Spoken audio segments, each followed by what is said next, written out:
After Sidious's rise to power, the Empire began countless new military projects, but what would happen when the Empire attempted to make a clone army of Force sensitives?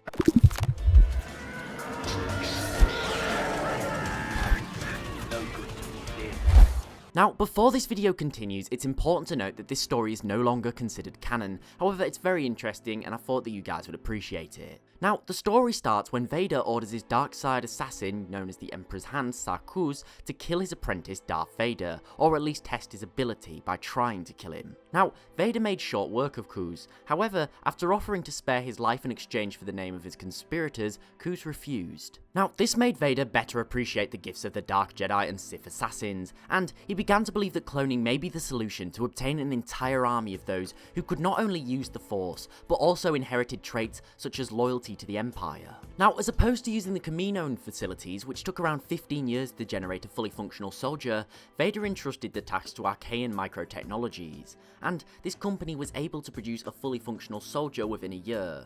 The reason they didn't use this mostly is because they were very expensive.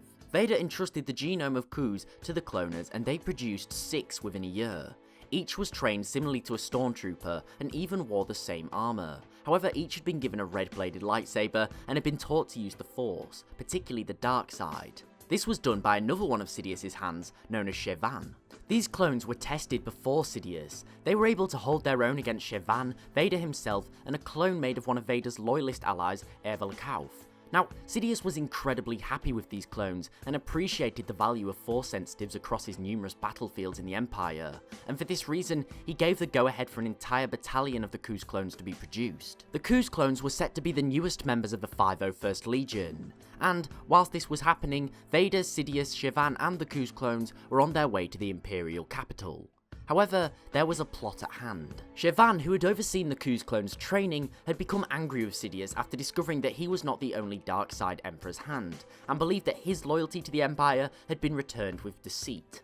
And he planned a coup to get revenge. Shevan had taken control of the Kuz clones and ordered them to turn on the others. The Imperial crewmen were made short work of. However, Vader and the Ervelkauf clone didn't actually have much of a problem with these. They were no match for a Sith Lord. Shevan and the Kuz clones were all slaughtered aboard the shuttle, and the Force-sensitive cloning project was quickly shut down and cancelled before it could ever really be used on the battlefield. This insurrection proved to Sidious what he already knew. Users of the dark side are always going to inevitably turn on their handlers. It was the very nature of the dark side.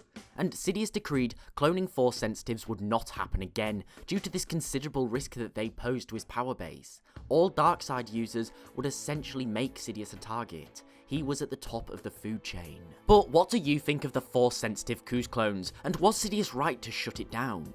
Thanks for watching, I hope you enjoyed. If so, please remember to like, share and sub, as it's always really appreciated and helps the channel grow. Also, don't forget to follow me on Twitter @TheLoreGuy for regular updates. Thanks for watching, I do hope that you enjoyed, and I'll see you next time.